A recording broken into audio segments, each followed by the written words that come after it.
చక్కటి అవకాశం తక్కువ సమయంలో మీరందరూ కూడా కష్టపడి మమ్మల్ని అందరూ ఆహ్వానించి మనస్ఫూర్తిగా మన పార్టీ జెండాని మనం ఘనంగా ఎగిరేసుకోవడం నిజంగా నేను గర్వపడుతున్నాను. సో పెద్దలందరికీ ముందుగా నమస్కారాలు, సంక్రాంతి శుభాకాంక్షలు. ఒక గ్రామంలోనే మనం ఇంత సమైక్యంగా ఉన్నత ఆశయాలు సాధించుకోవడానికి కోసం నిన్న రాత్రి 7:30కి అనుకుంటా నేను శ్రీనివాస్ గారికి చెప్పాను, 2 గ్రామాలు ఒకేసారి చేసుకుంటే బాగుంటుందేమో, మళ్ళీ రావడం కుదరపోవచ్చు కాకర్లమూడి కంటే. ఆయన అప్పటికప్పుడే అందరినీ సమయయుతం చేసి ఈ కార్యక్రమం చేయడం వెనుక మనం కూడా మన జీవితంలో ఒక ఎగ్జాంపుల్గా తీసుకోవాలి. ఎందుకంటే పార్టీ నిర్మాణం కూడా ఎంత కష్టపడి ఇటుక వేసుకుంటూ 10 మందిని కలుపుకుంటూ గ్రామ స్థాయి నుంచి మండల స్థాయి నుంచి నియోజకవర్గ స్థాయి వరకు ఈరోజు రాష్ట్ర వ్యాప్తంగా జనసేన పార్టీకి ఒక గౌరవం, పవన్ కళ్యాణ్ గారి నాయకత్వంలో మన ప్రజల్లోకి వెళ్ళగలుగుతున్నామంటే ఎంతోమంది కష్టపడి జెండా మోసి పార్టీ కోసం ఏ మాత్రం కూడా స్వార్థం లేకుండా పనిచేసిన మన జన సైనికులు, మన వీర మహిళలు, మన నాయకత్వం, వీళ్ళందరూ కూడా ఒక కష్టమైన ప్రయాణం చేశాం. ఎందుకంటే పార్టీ నిర్మాణం ఎప్పుడు కూడా ఒక ఎలక్షన్ తోటో ఒక రోజులోనో ఒక సంవత్సరంలోనో పూర్తి అవ్వదు. పార్టీ నిర్మాణం చాలా కష్టమైన ప్రక్రియ. 2014లో పవన్ కళ్యాణ్ గారు పార్టీ స్థాపించినప్పుడు ఆ రోజున్న పరిస్థితులు, రాజకీయంగా ఎవరు కూడా అటువంటి పరిస్థితుల్లోకి పార్టీ పెట్టాలని అనుకోరు. రాష్ట్ర విభజన జరిగింది, సమైక్య రాష్ట్రంగా మనం ఉన్నప్పుడు ఆ రోజులు ఉన్న పరిస్థితులు వేరు. రాష్ట్ర విభజన జరిగిన తర్వాత తెలంగాణ నుంచి విడిపోయి కనీసం ఒక రాజధాని లేని రాష్ట్రంగా మనం కష్టపడి ముందుకెళ్తుంటే తెలుగు ప్రజల గురించి ఆలోచించి, ఎందుకు మన ప్రాంత ప్రజల గురించి ఎవరు ఆలోచించడం లేదనే ఆవేదనతోటి పవన్ కళ్యాణ్ గారు ఆ రోజున జనసేన పార్టీ స్థాపించారు. ప్రతి సందర్భంలో కూడా ఎన్నికలు వచ్చినప్పుడు ధైర్యంగా నిలబడింది మన జన సైనికులు, మన వీర మహిళలు. ఎందుకంటే ప్రజాస్వామ్యబద్ధంగా జరగాల్సిన ఎన్నికల్లో కూడా స్థానిక సంస్థల్లో ఎవరు కూడా ముందుకు రాని పరిస్థితుల్లో ఆ రోజున జెడ్పీటీసీలుగాను, ఎంపీటీసీలుగాను, సర్పంచ్లుగాను మహిళలు ప్రత్యేకంగా పవన్ కళ్యాణ్ గారి పిలుపు మేరకు చాలా అద్భుతంగా ముందుకు వచ్చి నిలబడ్డారు. అప్పుడు జెడ్పీటీసీగా మన అనురాధ గారు కూడా నిలబడ్డారు మన పార్టీ తరఫున. ఏ కార్యక్రమం చేసినా కూడా ఒక అంకిత భావంతో. కొద్దిసేపు మీరు మాట్లాడకుండా ఉంటే నేను ఉపన్యాసం చెప్పగలుగుతా, లేదా మీరు బిజీగా ఉన్నారంటే కాదు, డిస్టర్బ్ అవుతూ ఉంటుంది కదా, అందుకే రిక్వెస్ట్ చేస్తాను. సో మీరందరూ కూడా ఆలోచించాల్సింది ఏంటంటే, ఒక ఎలక్షన్ వలన మార్పు రాదని మీరు అనుకుంటే చాలా పొరపాటు. ఎందుకంటే ఇదే జగన్మోహన్ రెడ్డి గారు గ్రామాలన్నీ కూడా పర్యటించి ఒక్క ఛాన్స్ అని చెప్పి ముద్దులు పెట్టుకుంటూ తిరిగి ఏ విధంగా మన రాష్ట్రానికి ఈరోజు అంధకారంలో నెట్టారో మీకు అందరికీ తెలుసు. వాస్తవంగా ఆంధ్రప్రదేశ్లో ఈ రోజున సుమారు 12 లక్షల సుమారుగా 12 లక్షల కోట్ల రూపాయలు మనం అప్పులు చేసాం ఈ 5 సంవత్సరాల్లో. కానీ గ్రామ స్థాయిలో ఒక యువతకు ఉద్యోగం ఇచ్చే విధంగా, ఒక పరిశ్రమ వచ్చే విధంగా, పెట్టుబడులు పెట్టడానికి 10 మంది తిరిగి వస్తే మనం ఆకర్షితంగా మన ప్రాంతాన్ని అభివృద్ధి చేసుకోగలిగితే అప్పుడే రాగలుగుతారు. చందు శ్రీనివాస్ గారు ఇప్పుడే చెప్పారు మీకు, ఇతర దేశాల్లో ప్రధానంగా వాళ్ళు చూసేది ఏంటంటే, ఒక పట్టణానికి వెళ్ళి మనం నివసించాలి, ఒక గ్రామానికి వెళ్ళి మనం ఉండాలంటే రోడ్ల సౌకర్యం ఉందా, మంచినీటి సరఫరా ఉందా, అక్కడ మనకి కావాల్సిన సరుకులన్నీ దొరుకుతాయా, ఇటువంటివి ఆలోచిస్తారు. అసలు మన దగ్గర మన గ్రామీణ ప్రాంతాల్లో ఇప్పుడు ఇందాక కాకర్లమూడికి వచ్చే రహదారి ఏ విధంగా మారిపోయిందో మీరే చూశారు. ఈ రోజున తెనాలికి వెళ్ళాలంటే మనం చక్రాయపాలెం మీదుగా బురిపాలెంకి ఎన్ని గుంటలు మనం చూస్తున్నామో, ఎన్ని ఇబ్బందికరమైన ప్రయాణం చేస్తున్నామో మీకు తెలుసు. ఎక్కడైనా పాపం 2 వీలర్ పైన బైకుల మీద మన యువత హడావడిగా కొంచెం స్పీడ్కి వెళ్ళినా కూడా ప్రమాదం జరిగే పరిస్థితి. పెదరావూరు నుంచి నందివేలు వరకు 4 లేన్ల రహదారి ఆ రోజు నేను ప్రారంభించినప్పుడు ఎక్కడ చూసినా కూడా చిన్న వయసులో ఉన్న యువకులు పాపం బైక్ యాక్సిడెంట్లో చనిపోతూ ఉండేవాళ్ళు. అది ఈ రోజుకి కూడా చాలా ప్రాంతాల్లో కొనసాగుతూ ఉంది. ఒకసారి మీరు ఆలోచించండి, బటన్ నొక్కాను అంటే ఎంతమందికి బటన్ నొక్కగలిగాడు చెప్పండి, ఎంతమంది జీవితాల్లో మార్పు వచ్చింది చెప్పండి. మీరు ఆలోచించండి. సంక్షేమం ఒక ప్రభుత్వం యొక్క బాధ్యత. పేదరికంలో ఉన్న ప్రతి ఒక్కరిని ఆదుకోవాల్సిన రాజ్యాంగం ఇచ్చిన మన హక్కు అది. ఎవరున్నా సరే ప్రభుత్వంలో సంక్షేమం కోసం డబ్బులు వెచ్చించాలి. పేదలకి, మహిళలకి, వితంతులకి, వృద్ధులకి వాళ్ళ వాళ్ళ జీవితాలు బాగుండేటట్టు ప్రభుత్వం డబ్బులు ఖర్చు పెట్టి పెన్షన్లు ఇవ్వాల్సిందే. అదేవిధంగా పిల్లలు చదువుకుంటున్నప్పుడు వాళ్ళకి ఉచితంగా వాళ్ళకి విద్యా అవకాశాలు ఇవ్వాల్సిందే. కొంతమందికి స్కాలర్షిప్లు ఇవ్వాలి, వాళ్ళకు ఉన్నత చదువులు వెళ్ళడానికి వాళ్ళకి సహాయం అందించాలి. అదేవిధంగా సంక్షేమం చేసినప్పుడు అభివృద్ధి కార్యక్రమాలు కూడా 100% చేయాలి. ప్రతి ఒక్కరికి కుళాయి ద్వారా మంచినీటి సౌకర్యం అందించాలి. ప్రతి ఒక్కరికి ఆ గ్రామంలో ఉన్న పరిస్థితులను ఆధారం చేసుకుని అక్కడ మనం రోడ్లు వేయాలి, కనీస వసతులు కల్పించాలి. ఈ రోజున పంచాయతీకి రావాల్సిన నిధులు కూడా దుర్మార్గంగా రాత్రి వేల కోట్ల రూపాయలు ఈ ప్రభుత్వం దారి మళ్లించేస్తోంది. ఎక్కడ చూసినా కూడా పాపం గ్రామీణ ప్రాంతాల్లో ఇబ్బంది పడుతున్నారు. లైట్లు వేయాలంటే సర్పంచ్ గారు సొంత డబ్బుల్లోంచి ఆయన ఇంట్లో తీసుకొచ్చి లైట్లు వేయాల్సి వచ్చే పరిస్థితి. దయచేసి మీరందరూ కూడా ఎన్నికలు కేవలం 2 నెలల దూరమే ఉంది. ఈ 70-80 రోజుల్లో మీరందరూ కూడా బలంగా ఒక మంచి నిర్ణయం తీసుకోండి. ఎందుకు పవన్ కళ్యాణ్ గారు ఈ రోజున జనసేన పార్టీ, తెలుగుదేశం పార్టీ కలిసి ఉమ్మడిగా ప్రజల్లోకి వెళ్ళాలని నిర్ణయించుకున్నాం? కారణం ఏంటి? ఎందుకంటే మన రాష్ట్రాన్ని అంధకారంలో నెట్టేసి కనీసం పట్టించుకునే నాదుడు లేకపోతే ప్రజలు ఇబ్బంది పడుతున్నారు. అసలు ఎక్కడైనా మీరు స్థానిక ప్రజాప్రతినిధిని కూర్చోబెట్టి మా గ్రామంలో ఈ సమస్యలు ఉన్నాయి, దీని గురించి మీరు పరిష్కారం చేయమని చెప్తుంటే ఎవరైనా అసలు వింటున్నారో చెప్పండి? వాళ్ళకున్న అహంకారం, వాళ్ళకి ఏమాత్రం కూడా ప్రజలకున్న సమస్యలపైన మాట్లాడకుండా స్పందించే మనస్తత్వం లేదు ఈ ప్రభుత్వానికి.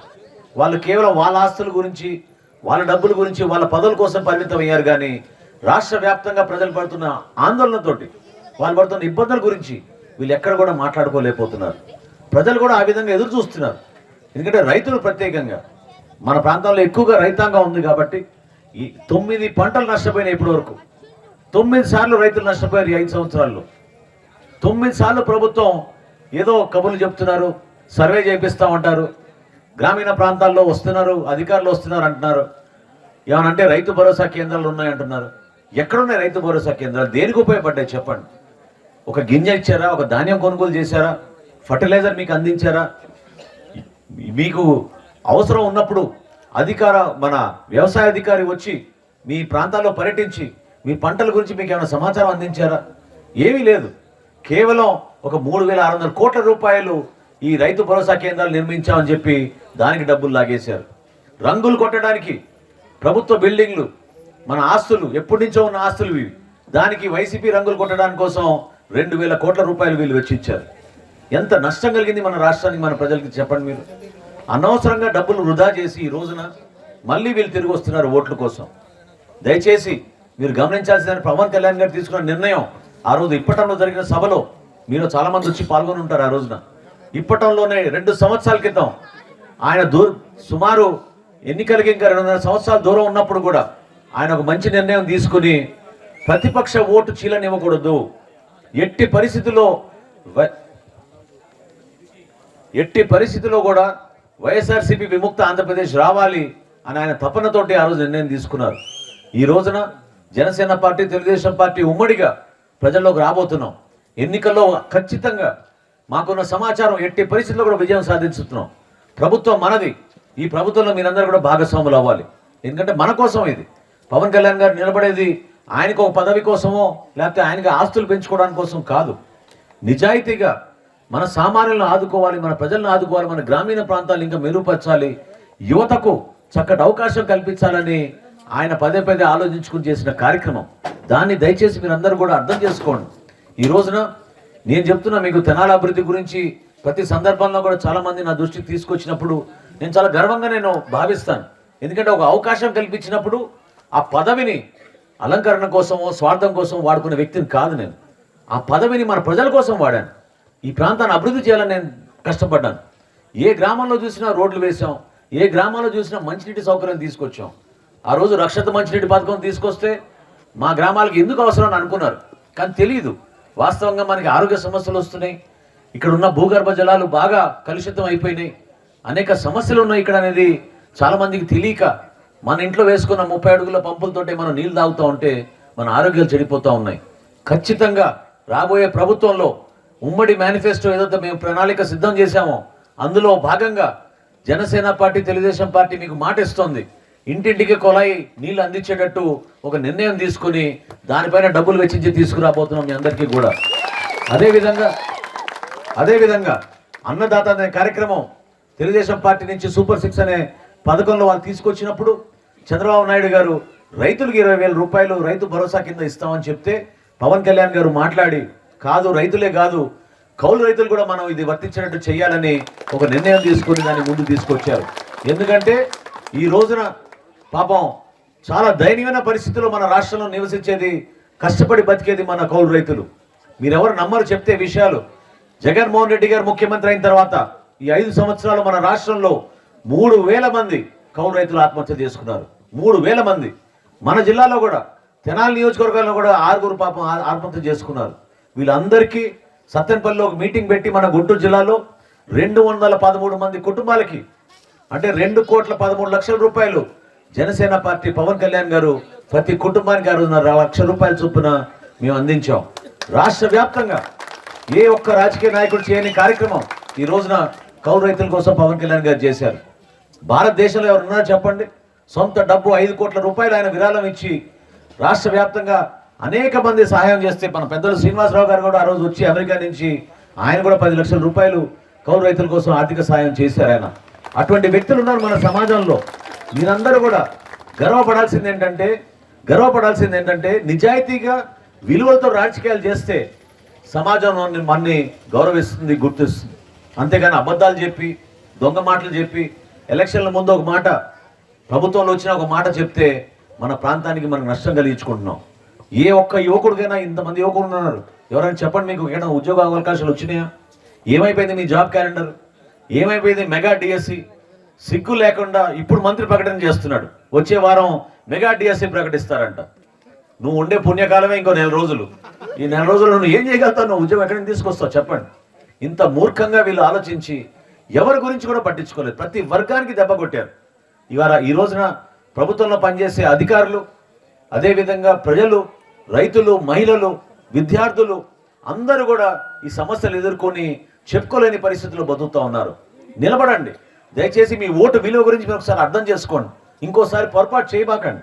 ఎందుకంటే రేపటి రోజున ఈ మార్పు అనేది మన రాష్ట్రం కోసం, వ్యక్తుల కోసం కాదు, పదవుల కోసం కాదు. ఖచ్చితంగా జనసేన పార్టీ, తెలుగుదేశం పార్టీ ప్రభుత్వం రాగానే మనం చేపట్టే కార్యక్రమాలు 100% నిజాయితీగా వీళ్ళు చేసిన తప్పుని కడిగి ఒక అద్భుతమైన ప్రణాళికతోటి ఒక మంచి ప్రభుత్వం స్థాపించబోతున్నాం. ఈ ప్రాంతాన్ని మనం సస్యశ్యామలంగా చేద్దాం. మరొకసారి రైతుకి అండగా నిలబడేటట్టు భరోసా చేద్దాం. అంతేగాని రైతన్నే రాజ్యం, రైతే రాజ్యం అని చెప్పుకుంటూ వచ్చి ఇప్పటి వరకు ఒక్క ప్రాజెక్ట్ కూడా చేయలేదు. పోలవరం దుర్మార్గంగా వీళ్ళు పూర్తిగా ఆ ప్రాజెక్ట్ని చంపేశారు. పోలవరం గురించి మాట్లాడే నాదుడే లేదు ఈ రోజున. ఎన్నిసార్లు ఇదే ముఖ్యమంత్రి శాసనసభలో పోలవరం గురించి చెప్పండి. వచ్చే ఖరీఫ్ కల్లా పోలవరం నేను ప్రారంభిస్తున్నాం అని చెప్పి 2020లో ఆయన మాట ఇచ్చాడు. ఇది 2024. ఏమైపోయింది?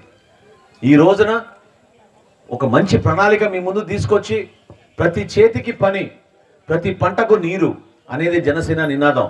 ఈ నినాదంతో ప్రతి గ్రామాల్లో కూడా అన్నిటికన్నా ముందు మనం చేయాల్సింది మన కాలువలు బాగు చేసుకోవాలి. ఎన్ని సంవత్సరాలు అయిపోయింది చెప్పండి మన పంట కాలువలు బాగు చేసి? ఎంత కష్టపడుతున్నారు రైతులు. సిగ్గు లేకుండా రైతులు సొంత డబ్బుతో పాపం డబ్బులు ఇచ్చి పనులు చేయించుకుంటుంటే ప్రభుత్వం నుంచి మాత్రం స్పందన లేదు. మొన్న కురిసిన వర్షాల వలన గ్రామీణ ప్రాంతాల్లో రైతులు ఎక్కువగా నష్టపోయింది. ఎందుకంటే మన కాలువలు సరిగ్గా లేవు కాబట్టి. పడిన వర్షం అలాగే 5 రోజులు, వారం రోజులు ఉండిపోతే పొలాల్లో పంట నష్టం ఎక్కువగా చాలా భారం రైతులపైనే పడింది తప్ప ప్రభుత్వానికి మాత్రం ఏమీ కాలేదు. నిలబడండి దయచేసి. నేను ఈరోజు ఈ గ్రామీణ ప్రాంతాల్లో తిరగలిగా అంటే నేను నాకు అదృష్టవంతుడు భావించుకుంటున్నాను.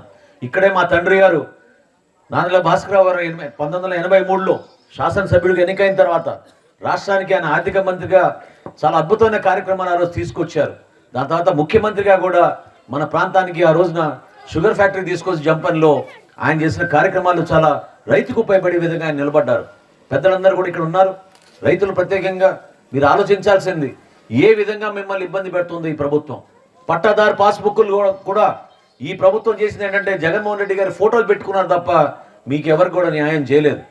గ్రామీణ ప్రాంతాల్లో ఈ రోజున అనేక సందర్భాల్లో సమస్యలు ఉన్నాయని చెప్పుకునే కూడా వినే పరిస్థితుల్లో కూడా ఎవరు లేరు. దాన్ని మీరు గమనించండి. మార్పు తీసుకొద్దాం. ఒక చక్కటి ప్రభుత్వం. రేపటి రోజున చంద్రబాబు నాయుడు గారి అనుభవం, పవన్ కళ్యాణ్ గారి వర్తమాన ఆలోచనలు రెండూ కలుపుకొని మనం అద్భుతంగా పరిపాలించుకుంటూ మన ప్రజలకి మేలు చేస్తామని ఈ సందర్భం తెలుపుకుంటూ చాలా గర్వపడుతూ ఈరోజు మన జనసేన పార్టీ జెండాను మనం ఎగరేసుకున్నాం.